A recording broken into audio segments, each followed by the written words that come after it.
आबनाए Hermes में अमरीकी नाकाबंदी को शदीद झटका। चीन ने पहले ही दिन ट्रंप को बड़ी शिकस्त दे दी। आबनाए हर्मस में बड़ा चैलेंज, चीन की चाल कामयाब। दुनिया की सबसे हसास आबी गुजरगाह आबनाए हर्मस, जहां हर लम्हा निगरानी, हर रास्ता कंट्रोल में।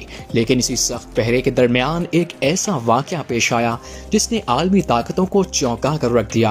अमेरिका की नाकाबंदी के बावजूद चीन का जहाज सुकून से निकलने में कामयाब हो गया। अमेरिकी नाकाबंदी पर सवालात उठ गए। आबनाए हर्मस में अमेरिकी नाकाबंदी के बावजूद एक ऐसा वाकया पेश आया है जिसने आलमी सतह पर हलचल मचा दी।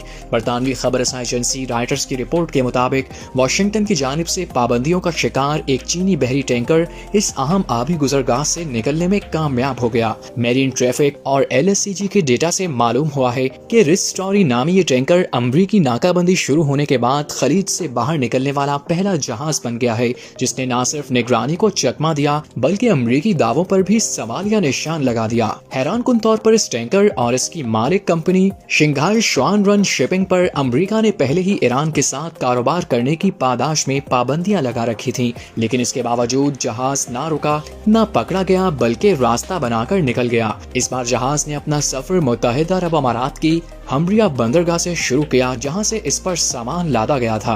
अब एक और जहाज मर्ली किशन भी इसी रास्ते पर गामजन, जो किसी भी वक्त आबनाए हर्मस में दाखिल हो सकता है। ये वही जहाज है जो माजी में रूस और ईरान के तेल की तरसील में इस्तेमाल होता रहा। यानी कहानी सिर्फ एक जहाज की नहीं बल्कि एक बड़े नेटवर्क की हो सकती है। सवाल तो ये है कि क्या चीन ने अमरीकी दबाव को चैलेंज कर दिया है, या वाकई अमरीका की नाकाबंदी इतनी मजबूत नहीं जितनी दिखाई जाती है।